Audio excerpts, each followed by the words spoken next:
Human rights is, geez, that's a good question. Human rights. Oh, that's a tough one. Wow. I don't even know how to give that a definition. I would probably have to do a little bit of homework or something. Any right that I think just as a normal, human, any... The rights that humans have? Oh, that's a very large debate. Més que rar, que són mange ting. Tú le puedes preguntar a 20 personas y te van a dar 20 diferentes opiniones. Non saprei, è una domanda complicatissima. We just take them for granted that they're there, but we don't even consider what they are.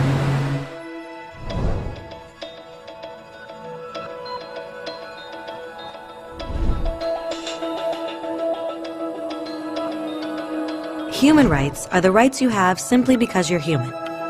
It's how you instinctively expect and deserve to be treated as a person, like the right to live freely, to speak your mind, and to be treated as an equal. There are many kinds of rights. Most apply to a certain group. But human rights are the only ones that apply to absolutely everyone, everywhere.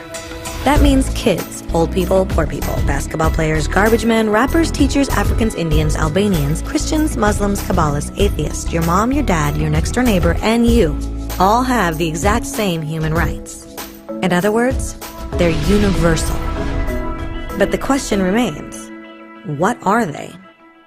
Name the human rights? What the human rights are? The right to live. Equality between all peoples. Right to religion, the right to... Is there supposed to be a list somewhere I should be aware of? According to the United Nations, there are a total of 30 human rights, which are usually lumped together and called simply human rights.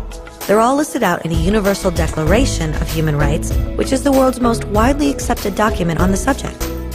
But it was a long time in coming. At first, there were no human rights. If you were in with the right crowd, you were safe. If you weren't, well, you weren't. But then a guy named Cyrus the Great decided to change all that. After conquering Babylon, he did something completely revolutionary.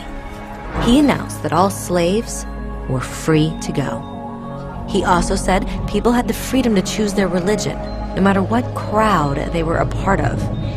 They documented his words on a clay tablet known as the Cyrus Cylinder. And just like that, human rights were born. The idea spread quickly to Greece, to India, and eventually to Rome. They noticed that people naturally followed certain laws, even if they weren't told to. They called this natural law, but it kept getting trampled on by those in power. Not until 1,000 years later in England did they finally get a king to agree that no one can overrule the rights of the people, not even a king. People's rights were finally recognized, and they were now safe from those in power. Kind of.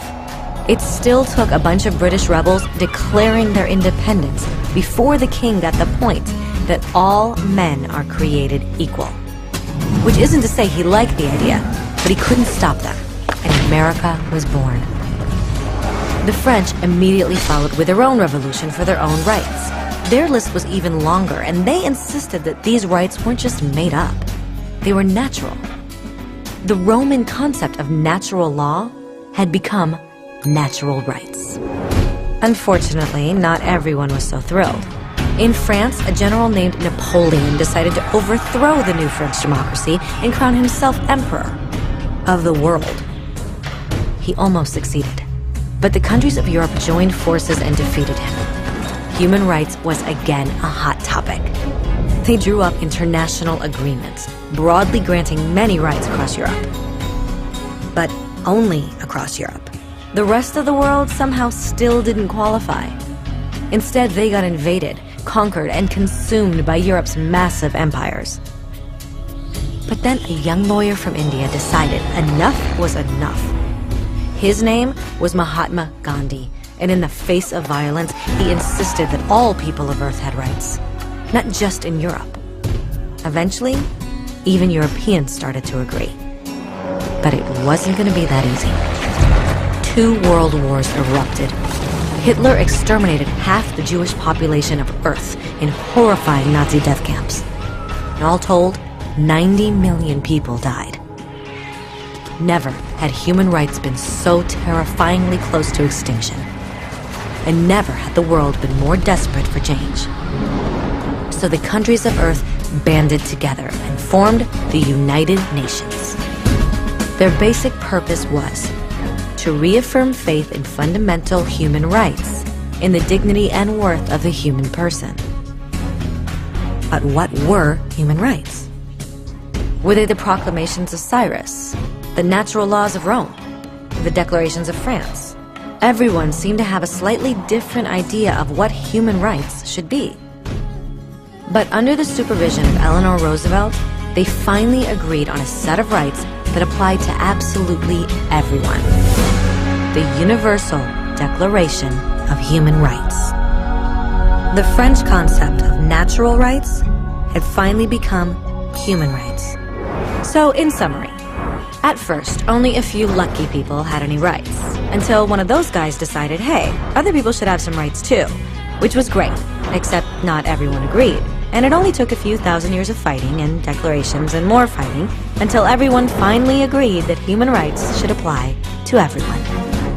And they all lived happily ever after. Except for one little problem. If people have the right to food and shelter, why are 16,000 children dying of starvation every day? 1 every 5 seconds. If people have freedom of speech, why are thousands in prison for speaking their minds? If people have the right to education, why are over 1 billion adults unable to read? If slavery has truly been abolished, why are 27 million people still enslaved today? More than twice as many as in 1800. The fact is, when it was signed, the Universal Declaration of Human Rights did not have the force of law. It was optional. And despite many more documents, conventions, treaties, and laws, it's still little more than words on a page. So the question is, who will make those words a reality? I have a dream today. When Dr. King marched for racial equality, he was marching for rights that had been guaranteed by the United Nations for almost 2 decades. But still, he marched. When Nelson Mandela stood up for social justice in the 1990s, his country had already agreed to abolish such discrimination for almost 40 years. But still, he fought. Those who fight today against torture, poverty, and discrimination are not giants or superheroes. They're people. Kids, mothers, fathers, teachers. Free-thinking individuals who refuse to be silent. Who realize that human rights are not a history lesson. They're not words on a page. They're not speeches or commercials or PR campaigns. They are the choices we make every day as human beings. They are the responsibility we all share to respect each other, to help each other, and to protect those in need. As Eleanor Roosevelt said, where, after all, do universal human rights begin? In small places close to home. So close and so small that they cannot be seen on any maps of the world. Yet they are the world of the individual person, the neighborhood he lives in, the school or college he attends, the factory, farm, or office where he works. Such are the places where every man, woman, and child seeks equal justice, equal opportunity, equal dignity without discrimination. Unless these rights have meaning there, they have little meaning anywhere.